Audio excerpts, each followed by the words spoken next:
Welcome to Spill Your Milk, the podcast where infant feeding, lactation, and orofacial development come together in insightful yet casual conversations. We're your hosts, Nicole Edwin and Kayla Richardson, speech-language pathologists and international board-certified lactation consultants.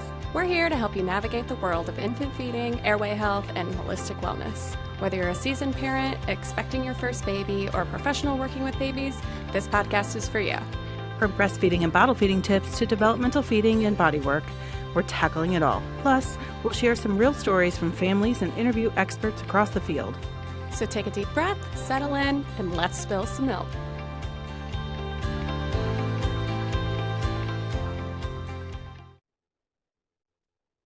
We're back. We are, and we're going to talk about me. I love talking about you. But thanks. My origin story. I just like not in the mood to talk about me today. So yeah, see, right? You know? No, Right. I get that. Yeah. It's like there's always a time and a place, and like, that's what I love about us both so much, is that no matter what it is, whether it's personal or it's business or it's podcasting or whatever, we both are fully, what's the word? We fully believe that there's like a time and a place for everything. And if we try to force it because it should be, that it's not right. I totally agree with you. And I know what you're trying to say. It's Yeah. like, and it's beautiful that we're business, like it's a Yeah. beautiful partnership because it's like at any point in time, if we're supposed to be doing something, like we've planned to do something, and either one of us is like, I cannot do this today. Mm-hmm. The other one is never like, Right? I'm like, cool. Or like, do you remember when we had the coolest slumber party? When we at the rented that Airbnb house. Oh my gosh, that was such a blast. And we brain dumped. And it was so awesome. And it's like, we want to do all these things. But the cool thing is, okay, that didn't come to fruition, but it will. Yeah. Yeah. And there's no like anxiety holding over that. Like, there's no shoulds. Well, I think that's how people get burnout Mhm. in business. Mhm. And we both have those moments where we are burnout. Mhm. I mean, I'm a little burnout in business right now just because I need a lot of naps. But Right? there's no like, it's internal the way that I'm like, gotta do this. Like, Yeah. You're Yeah. not telling me I have to. Oh, no. You know what I mean? Not at all. Hey, but yeah, I agree. That we don't try to like force things if they're not Mm-hmm. ready to happen. Yeah. And I've been in partnerships like that professionally, and they're not very conducive to revenue. Sure. And we're still successful. Sure. I know, which is like, I guess a thing to highlight is like we kind of function that way, and there's no like. And we're still successful. Yeah. Like, if you ever like the cycles of like our menstrual cycles, for example, Yes. like in how women ebb and flow with energy. Like, I am definitely moving into perimenopause. Mm-hmm. And so what we were just talking about is like, you need a lot of naps, and I'm up in the middle of the night and I'm working. Yeah, for sure. But like 2 years ago, I'm like a 12-hour sleeper. Yeah, we're like, I need my sleep. Yeah. Don't interrupt my sleep. And now I'm like, well, shit, I'm not. Now's the time. I'm awake. Everybody else is sleeping. Might as well work. Well, I even think I see like other business owners, and they're just like in this like grind mindset all the time, where they have to like do. Yeah, and I just don't want to be that. Me either. I really don't. I really don't either. And none of our team members do either. No. We create an environment for that. It is. It's very peaceful here. Well, let's talk about you. But this is where we are now. And where did I come from for us to create this? Which is so, You're gonna tell I love us it. all about it. I don't even, I mean, I think I know this story, but. Well, we already talked about my older two. Yeah. And so. Count them on your fingers, guys. There are 5. Yeah. So talked about our older two. We have recorded about your last. Yeah. Whether or not you all have heard that yet. But we have recorded it. And so are we talking about your other two at the same time? Yeah, pretty Yeah, kinda? much. Okay. Yeah, pretty much. Okay. Um, they're both my NICU babies, Mhm. and I was already a pediatric speech pathologist, so it's funny because I actually use my kids as timelines for things Yeah, I because, get like, that. I have to. Mhm. And, I had my oldest son, I had him who we've talked about. Um, I had him, at my last semester of grad school. Right. But, in grad school, when you're still working, I was actually paid to be at that position and stayed in that position. Oh, that's lovely. So I was a pediatrics outpatient speech pathologist at our local hospital, Okay. and I stayed there. Yeah, for those of you listening, we don't normally get paid for that. Yeah, I got really lucky. I This got was like your so externship? My externship was a paid externship, which then was a full-time job and Like, then for a stayed a student full-time who job. has kids, like, that is amazing. Yeah, but it's also, like we were just talking about, I don't wanna grind. I've done that, Yeah. Yeah. right? We're done. Yeah, that's why we're like that. We're like, "Never again." Yeah, so, like, there's a time and a place for it. Uh-huh. Like, you have to do what you have to do. If you're a new therapist coming out, don't think you're gonna work in a position that we are in right now coming out of grad school. Like, Yeah. bust your butt, we've done it too. Yeah. Yeah. It's Just really true. but, that's just a little side note. But so, I had my third, Elias, sweet, sweet Elias, 20 months after I had Alex. Oh gosh. Never again. And how old was Kylie? Oh, okay, so she was 4 and a half Okay. when I had Alex. Okay. So Okay. she's still mama bear, always been. Yeah. And I totally intended going back to work after having him. Took a little maternity leave, spent part of that time in the NICU. So he was my first, like those of you who didn't start natural but became very naturally minded. Yes. Yes, right? I know. So my journey started with him. I was already driven to breastfeed, already um became a CLC, so a certified lactation consultant because of Alex. Right. So I'd been doing that on the side and seeing some people like lactating mom and baby um in outpatient, doing a little bit of feeding in outpatient. Mostly it's the traditional speech and language and all that kind of stuff, but I was already a CLC. Okay. Already um just applying that only in the hospital setting and how one would bill it as a speech pathologist. So Elias is born. He's my first with a doula. My doula was in New York. He came exactly at 38 weeks. So I had a backup doula who turned out to be a God-given person I recently told her, and this is 10 years later, I recently told her, um, like, how she changed my life, and she didn't even know it. Oh, And she's a midwife now. Like, we opened the clinic down in St. Robert. She's a midwife down there now, and she was a doula at the time. And so my best friend was there. We were at home, laboring at home, doing really good. I don't know my natural patterns of birth at that time, yeah. but when my water breaks, we have a baby. So, We know now. yeah, we know now. And so I'm stepping up into the Suburban and my water breaks all over her shoes. Occupational hazard. Right? Right. And I was like, well, no, that was my best friend. Oh, I thought this was your doula. My doula was behind Best me. friend. Okay. She probably got splattered too. But this was my best friend. And so I was like, oh, this baby's coming. He is here. I should have just delivered him right there. Right. Yeah.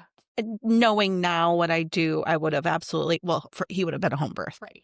to be fair. And so we only had like a 3-minute drive to the hospital.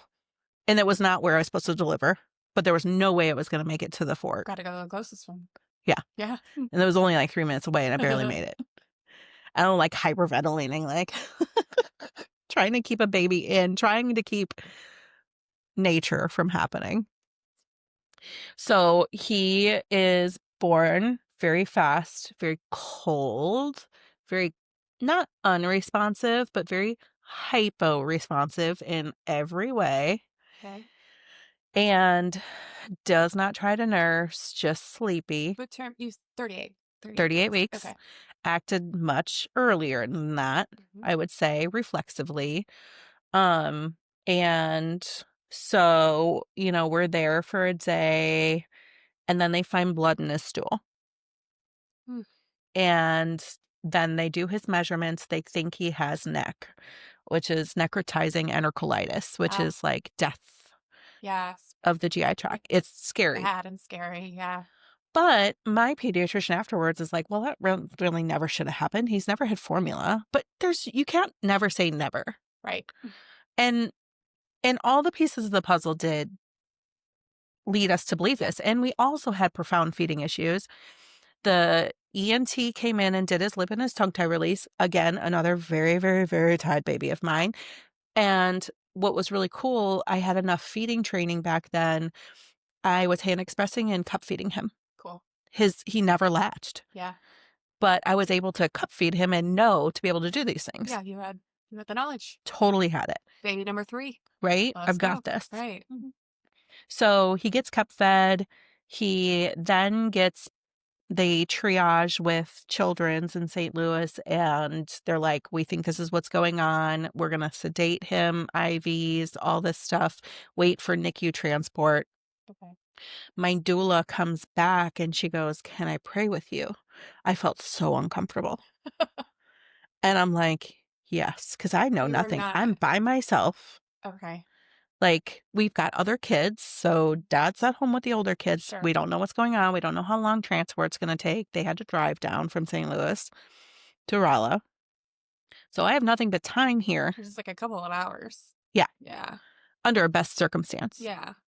And so she prays with me and then leaves, and he's, in their little baby unit. Yeah. And I go back to my room and I pray and I gave my life to God. I gave him to God. And that changed my life forever. Yeah. That changed everything for me. Okay. No, I didn't know this. Yeah, You've never told that's me this. well, I don't think I've ever actually shared that with anybody, genuinely. Look at us, guys. And it was just like one of those things I'm like, how can God love your kids or, more than you? And then you're like, oh, okay. Okay. And so he goes to the NICU, they do all these tests. He's sedated, he's intubated, he's TPN, he's got a pump in his stomach. This little 6-pound baby becomes a 5-pound baby. I'm in a group bay, Yeah. which is a nightmare. I'm trying to pump all the time, all the things. I oh, also, I didn't get a pump, and I went from a long time from him going from Rolla to finally being able to see him all that time without pumping because I didn't know. Yeah.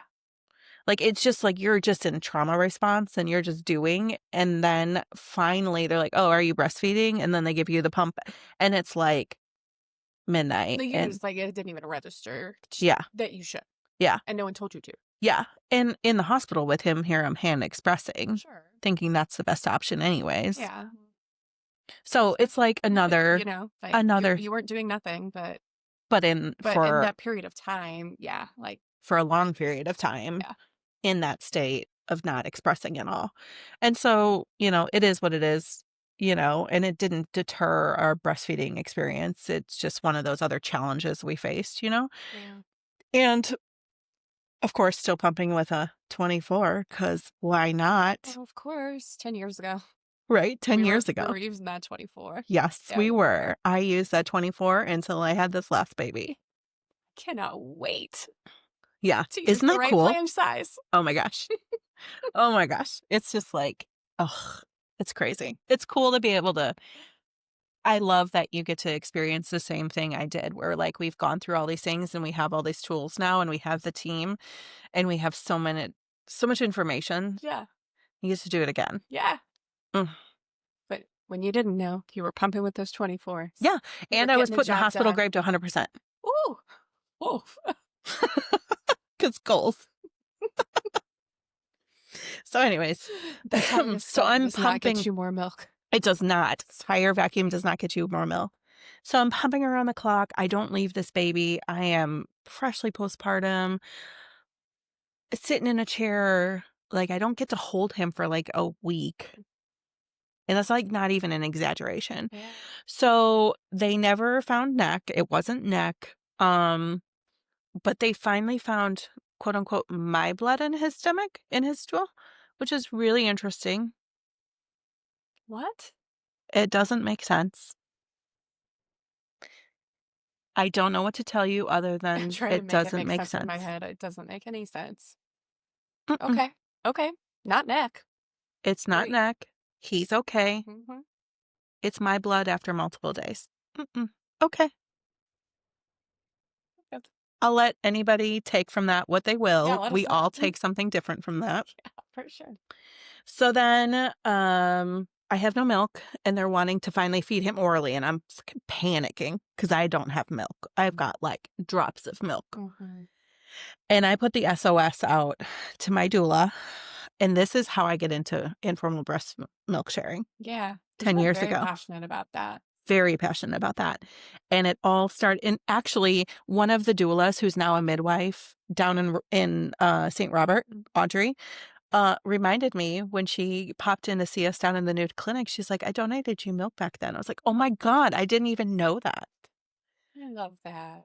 Right? It's just full It's a really cool circle. thing to do. Oh my It's gosh. a really cool thing to do. And she has so many babies. She has so many more than I do Yeah. too. But yeah, so back then Children's did not accept donor milk. Uh-huh. He was not a preemie, so then he was not a candidate for receiving donor milk from the bank there. I smuggled that shit in. My doula brought me a cooler full up to St. Louis, and I was staying at, well, I was like staying at Children's like as long as I physically could.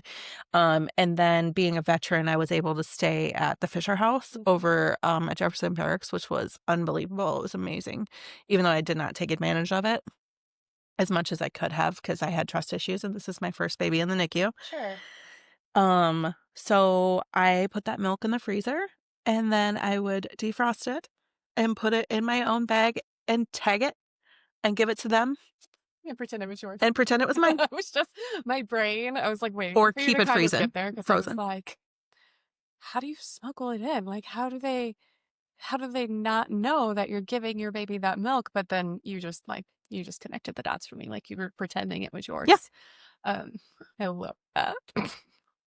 And what's really funny too is like nowadays, well, I would have done the same thing now because I have another NICU experience too, and like especially in those 2 days that I don't want them to have formula. Right. Yeah. I'm fine with formula now, older baby, no big deal. Like, but in that time, I was also like, I am having a natural birth. I am breastfeeding this baby. I am not giving a bottle. I am only giving breast milk. I'm sorry, but also they had just scared you and told you that they Yes. thought your baby had neck.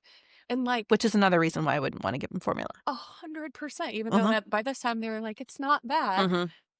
But what they did say it was kind of, Or like, we need to give this baby milk now, and this is not enough. yeah, I would be. And I can't Calling give me. you donor milk. Yeah. And you like, will not receive donor milk from other people for me. Got it. Done.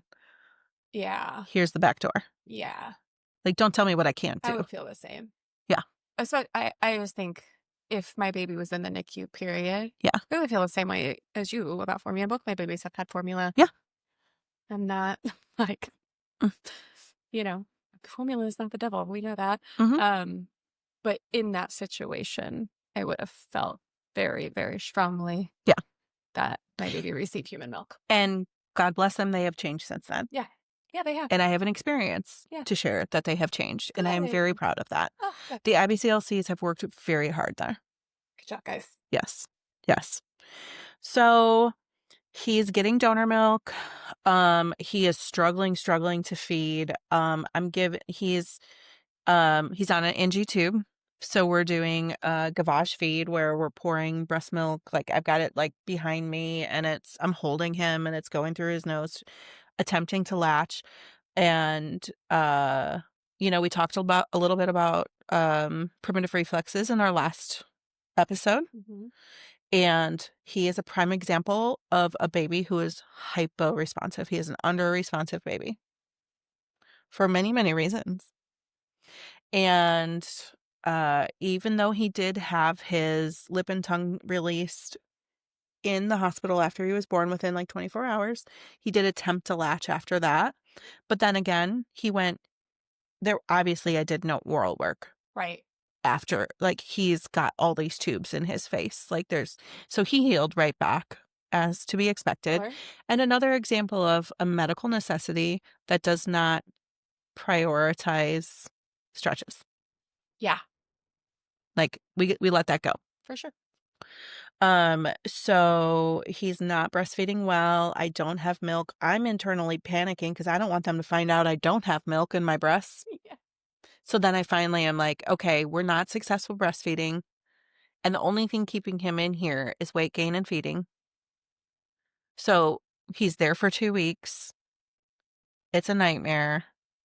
But we get out and he gets out bottle feeding and he gets out bottle feeding on breast milk. Mhm. Great. We Great. get home. Mhm. We supplement bottles for the next month. And then he totally drops bottles. He's like, F this, boob for me. And I'm like, great, dude. I don't really have enough, Imagine. but I'll be fine. It's My fine. goodness.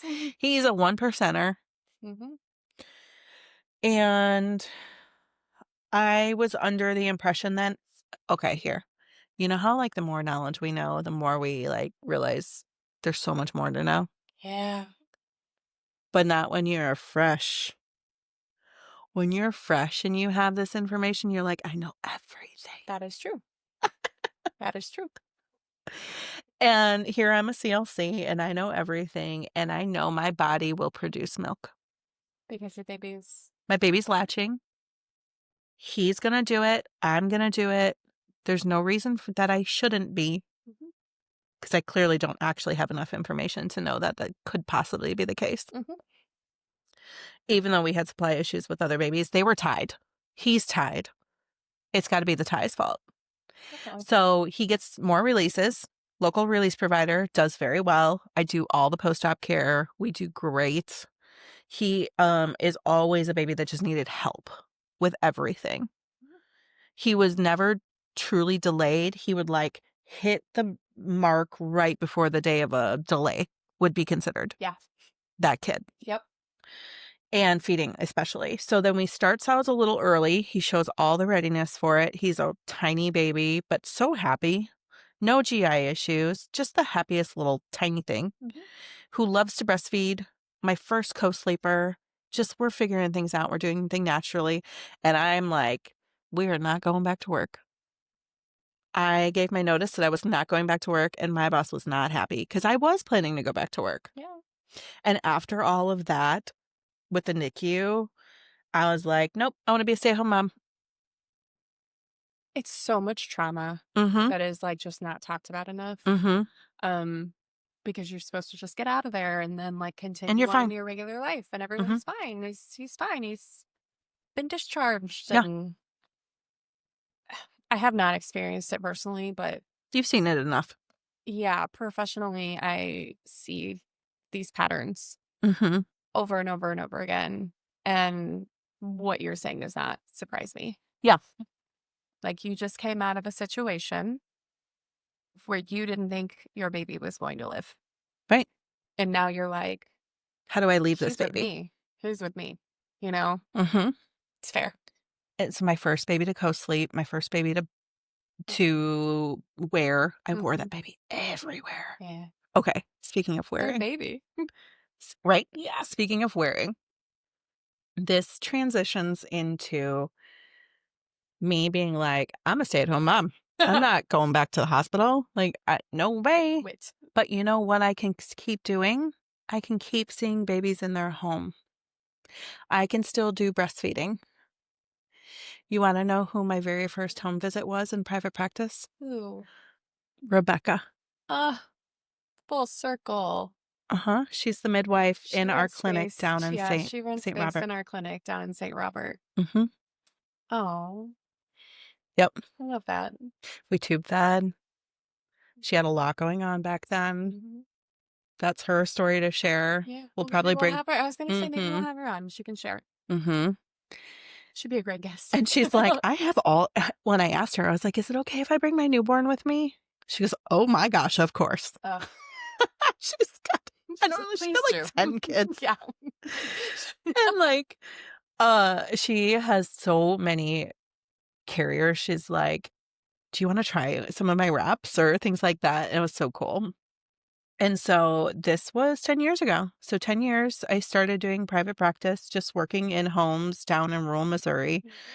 And, it for me, I was like, "I wanna be a stay-at-home mom." And then at 6 months, it shut off. I was like, "Okay, I'm ready Yeah. now." I just needed time. I needed time with my baby. My baby was eating solids. He was finally gaining weight. Yeah. It made sense. Yeah. Well, you know what it makes me think about is like, I think I see us moving out of this a little. On one hand, I do. On the other hand, I'm like, oh God. Um, but the conversation of like, oh, are you a working mom or are you a stay-home mom?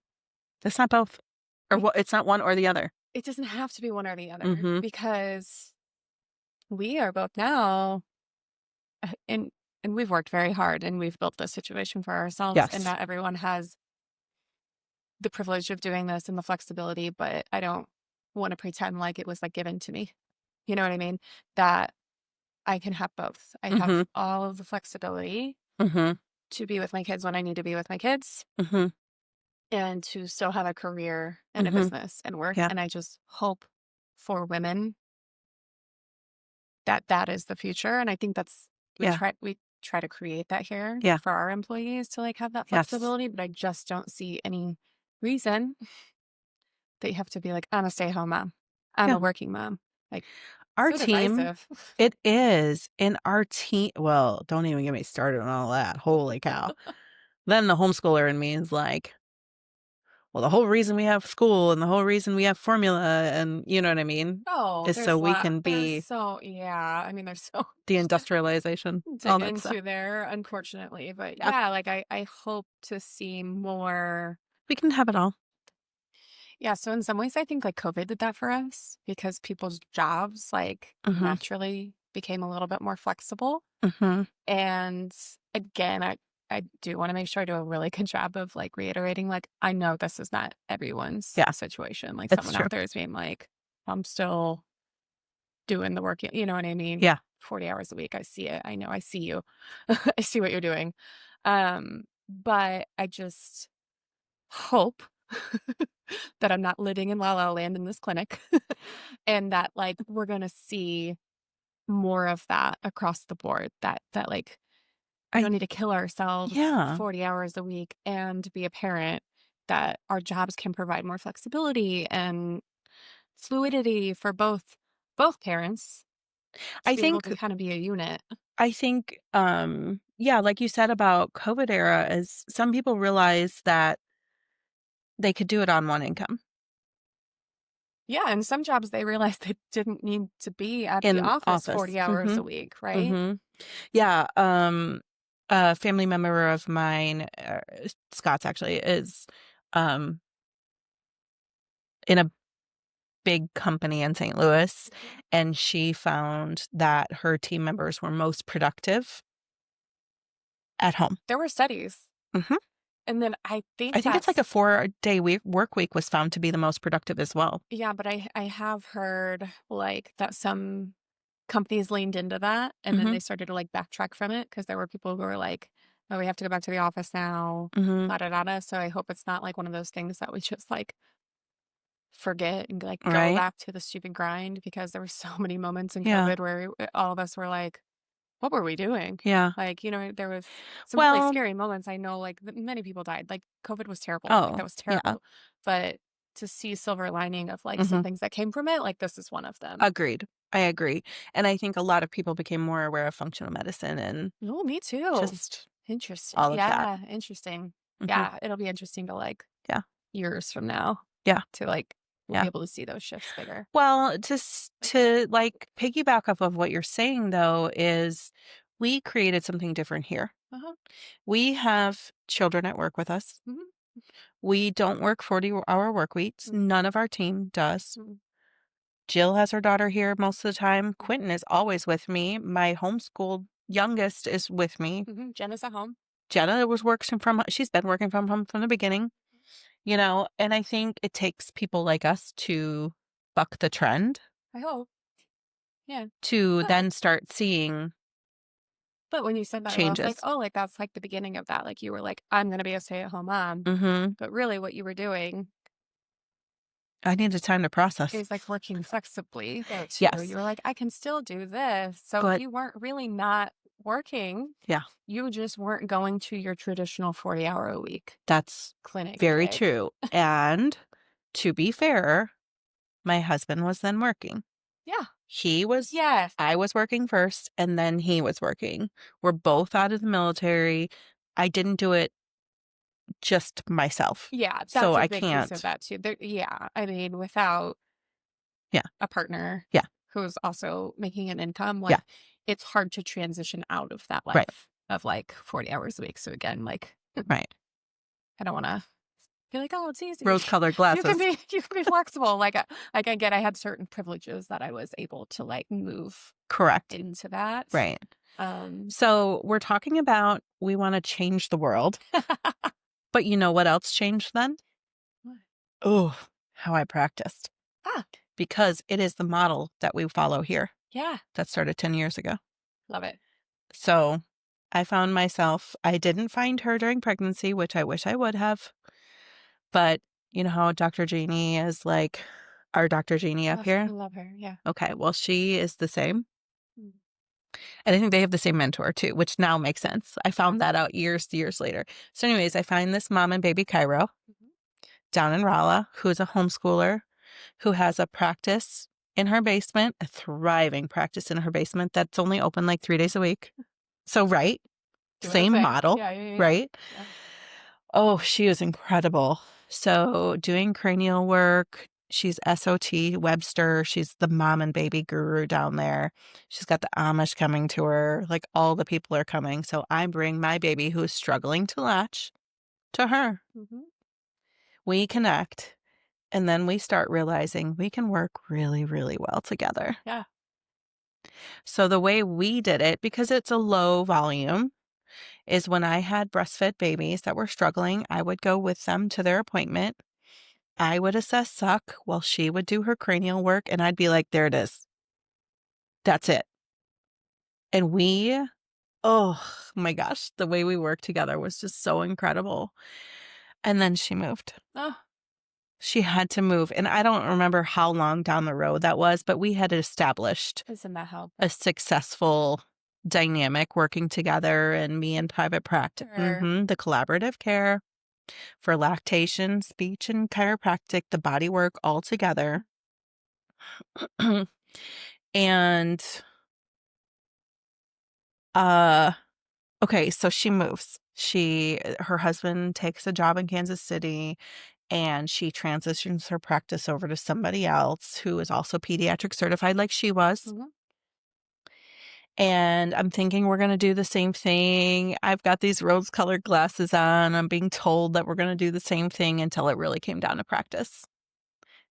And what's really interesting is that same family that I had mentioned in our last episode, I'm working with another baby of theirs. Mhm. Okay. And so they follow me to that chiropractor. And um, if this person is listening, thank you for changing the trajectory of my career. That's all I have to say. We'll leave That it at that, yeah. I Yeah, yeah, yeah. mean, God is good. Like, and that's happened in later on in my life as well. That brought me to you, and it's like, Yes. Yes, yes, yes. right, Yeah. right. And so, not all doors are meant to be open. Yeah.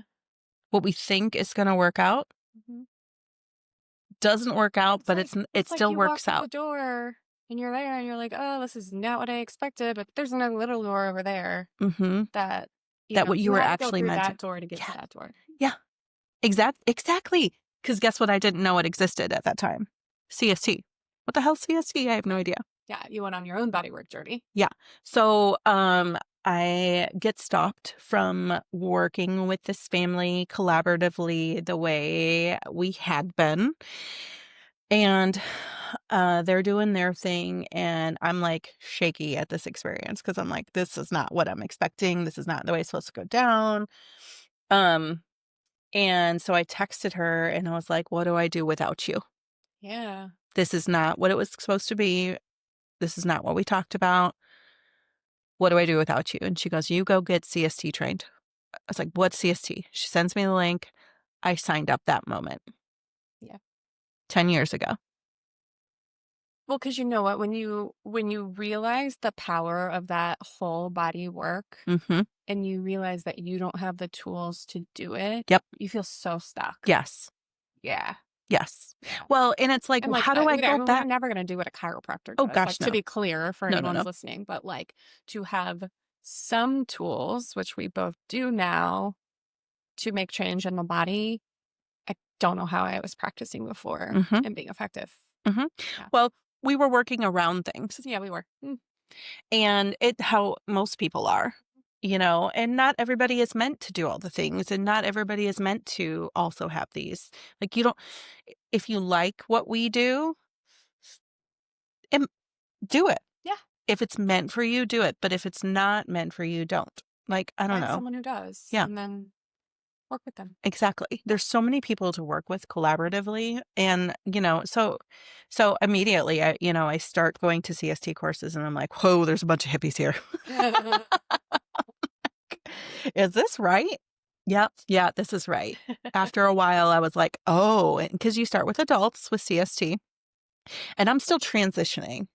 I had my first natural birth and I'm doing all these things, but I'm still learning.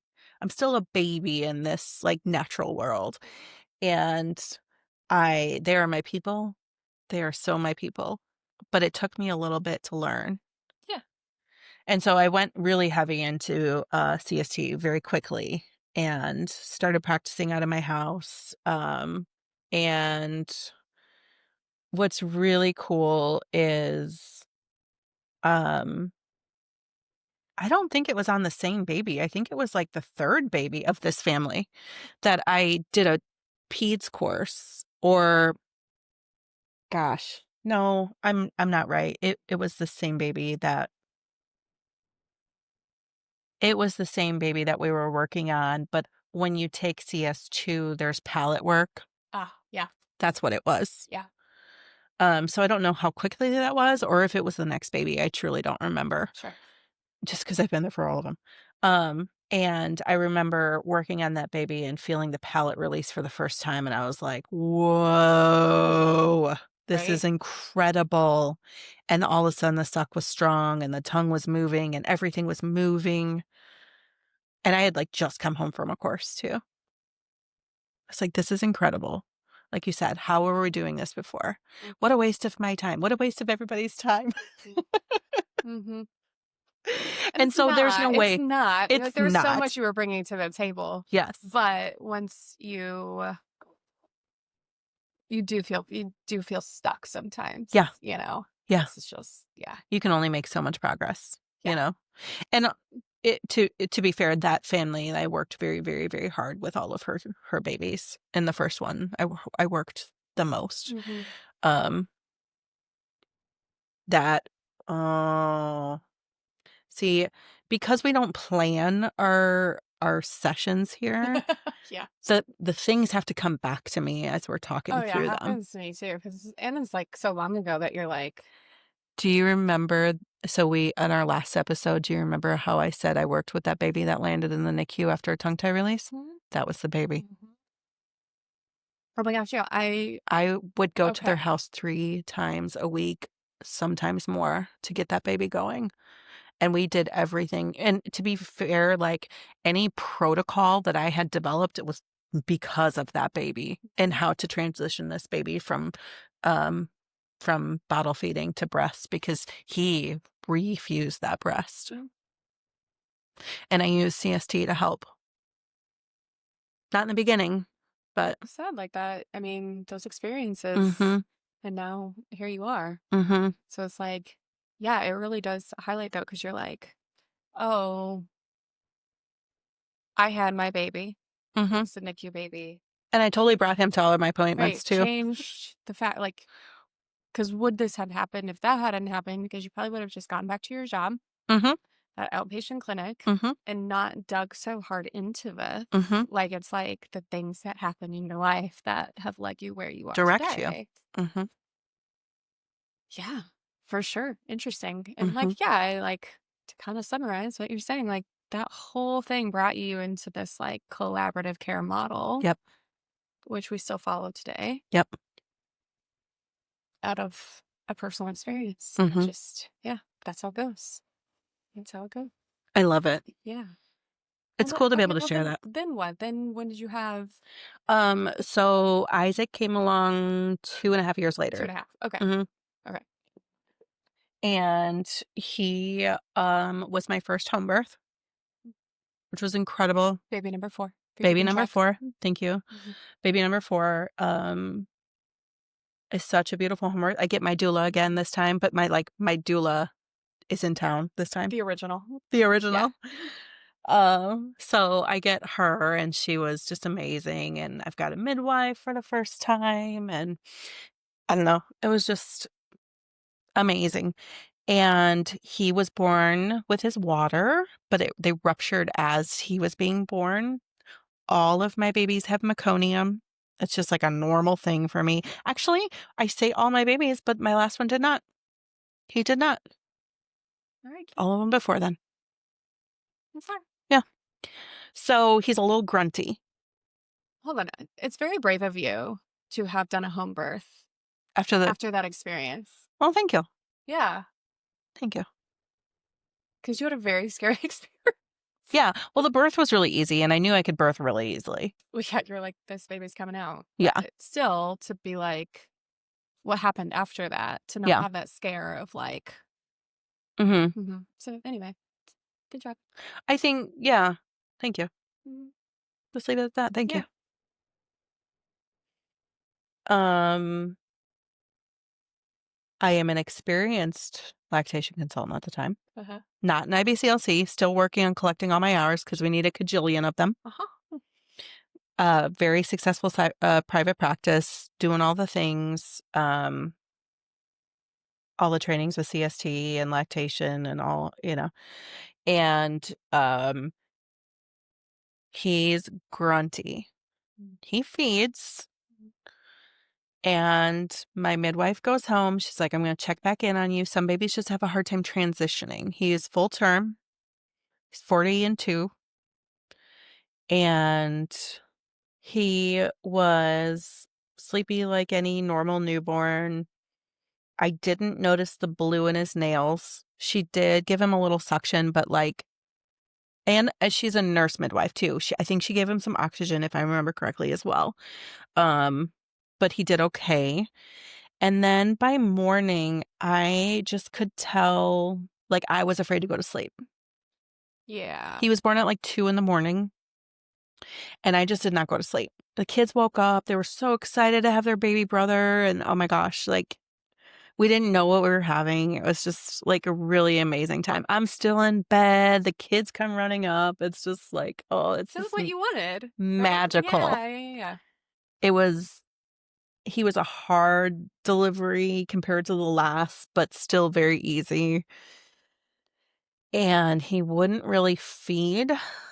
And when he was, you could tell he was in distress. And I like tried to do cup and like even more distress.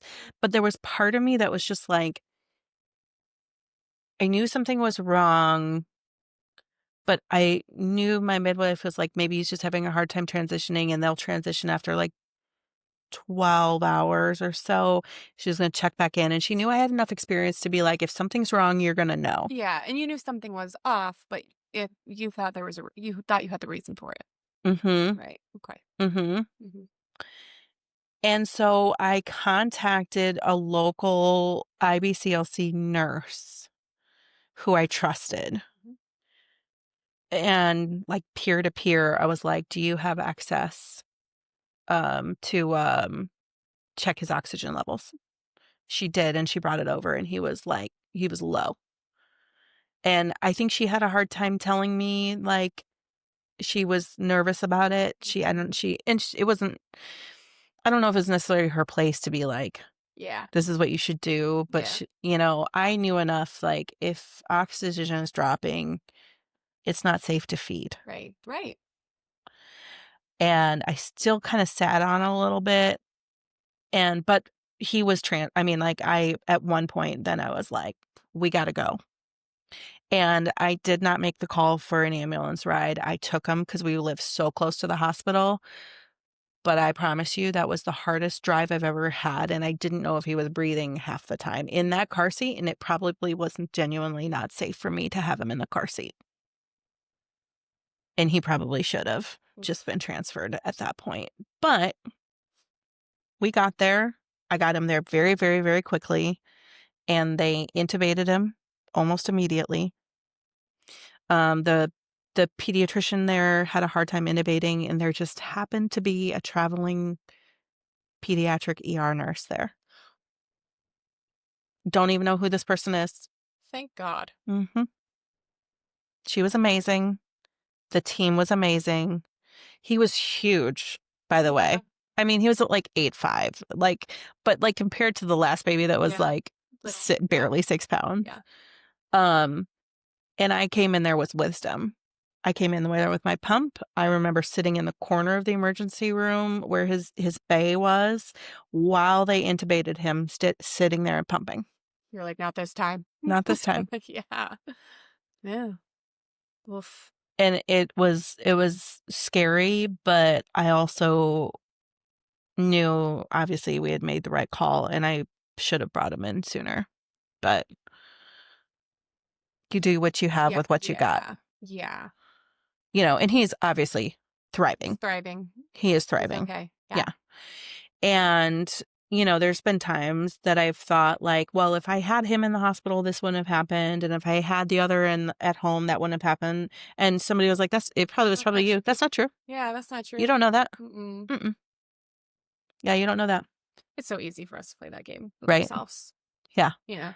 So he was transferred. Same thing. We wait for the NICU team. They show up. I'm prepared this time. Uh, when I say he's huge, he like barely fit in the isolette. It was so funny. Because he's a full term, just He is like a full-term, 8.5 pound normal baby. baby. Yeah. Yeah. And what's so cool about him, he was on the vent for 5 days, and he had a little hard time at first transitioning, like, to room air. They had to wean him down, which, I mean, that's normal. And I'm pumping the whole time. This time, Children's gives him donor milk Yay. because 'cause they're accepting donor milk. He at first received donor milk from the bank there, and then they happily accepted donor milk. They're like, "Don't worry about it. You just put your label on that bag and bring it in." Mm-hmm. Good for them. Yep. I was very happy. Yeah. Very, very happy. And this time we're in our own private room. I've got a chair that reclines into a bed. I've got a friend who brings me coffee who works at Children's. Like, I just have all the people. Um, I'm pumping religiously. I'm doing all the things, and I'm still not getting much milk. And I was like, well, dang it. This is the first baby who's not latched. I can't blame it on ties because he's not tied. He did have a lip tie we did end up releasing after a while, but can't blame it on all these things. I blamed it on the other kids. It took me my fourth kid and then retrospectively to look back and be like, oh, I stopped being able to supplement around 3 months with them. Which is It's just me. so wild, though. It's such a like atypical presentation. It really is. I mean, to be fair, I had thyroid cancer. I don't Yeah. have a thyroid. To be clear, it makes total sense with all the knowledge we have now. Yes. But I see why it might have taken you that long Right. because There's so many other factors that I could blame it yeah, on. that's what I'm saying. Like there was just so much happening. Mhm. Um Yeah, but, like, that's a pattern. Mhm. It's a pattern, it's a That's a fierce pattern, pattern, and and it's, the like, the and same the amount of milk too. the stable variable is It's you. me. What's the common denominator here? It's me. So, that's also when I learned it doesn't matter how much I pump. Yeah, So, yeah, I did what I could. yeah. I let myself settle a little bit more. I trusted my NICU team. I went home to see my babies. Good. Yeah. You know what I mean? There was so Like, a much. much mentally healthier Mhm. experience that second Mhm. time around, even though, like, still your baby's in Still, the NICU, like, it's yeah, stressful. it was. And it was just so much easier. And he did really well. Oh my god, the day they extubated him, I was like, "Well, let's just see how your suck is, buddy." I was like, "Dude, Get you have after the it. best Baby. suck out of all of my kids. Best." It's like, "This is amazing. Yeah. What the." I get to feed him, I latch him, he latches beautifully. No pain. It took me until 4 kids, and a baby who was extubated to learn that breastfeeding doesn't actually have to be painful. He's my only one. Oh my god. I sit up at night hoping and praying I pray for that for that you this as one well. that's coming Pain-free, please. will be pain-free. I hope so. Me too. Mhm. Me too. Well, yeah. Well, you learned a lot, you know what I mean? So much. You learned a lot through all 4 of them, Yep. and look at you now. Yep. Look at you now. Yep. So, then you guys went on to breastfeed Oh, for for 3.5 yeah, that's what I years. thought. That yeah. And was able to we did a little bottle, Mhm. like, supplemented him as he needed, always had a really good weight, was able to wean off of them. Yeah, just really real similar to Quentin in that sense. We're a little smaller, but then supplemented and did great. He was amazing. On I mean, all of his developmental milestones, all the things. We did end up getting his lip released. He was just having suck blisters. We might have been able to maybe avoid it, I think, looking back, but at the same time, it was a really good release Yeah. and it was very beneficial. Well, yeah, and you can kinda see after all the prior experiences that Yeah, you had to just be like, we're just gonna do I'm gonna this. just do this." Yeah, I say that to families sometimes, like, when they're kind of, like, on the fence, yeah, like, it and was one of those. they'll say, "What would you do, if it were yours?" And I say, it's not really a fair assessment because I've seen so many of these procedures. I'm very comfortable with it. Yeah, And if I had a borderline baby like yours, yeah, I'd probably just do it. But you don't have that same privilege of, like, being so experience. comfortable with the Mhm. procedure. So it's like, and I can see how in a situation like that with your 4th baby, Yeah, you've had all this experience, you have like, all "Let's this do knowledge, this." you're just kind of like, risks are real low. And, like, And like, also, it was fully yeah, my friend. yes. Like, Chastity has since moved. Ugh, Right, but, like, but I'd be like, "I know you, I'm comfortable with you, I know yeah, your work," like, yeah. yeah. So, why not? Who knows? They may have I'm already in the ended world. yeah, Yeah. for sure. Uh, Yep. I love that full circle of, like, we have your whole story now, and, like, Mhm.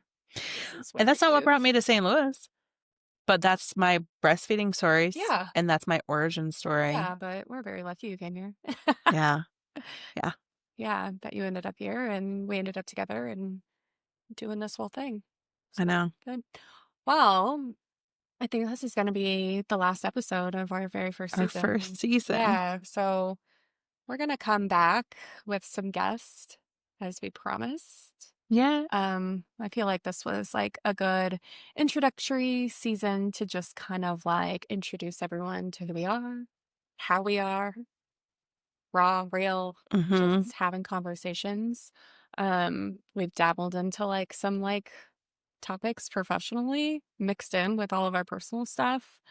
And I am, like, really excited to bring on some guests where we're gonna, like, do the same thing, right? Like, Mhm. they're gonna tell us a little bit about their story and feeding their babies and maybe how they got to do what they do, Mhm.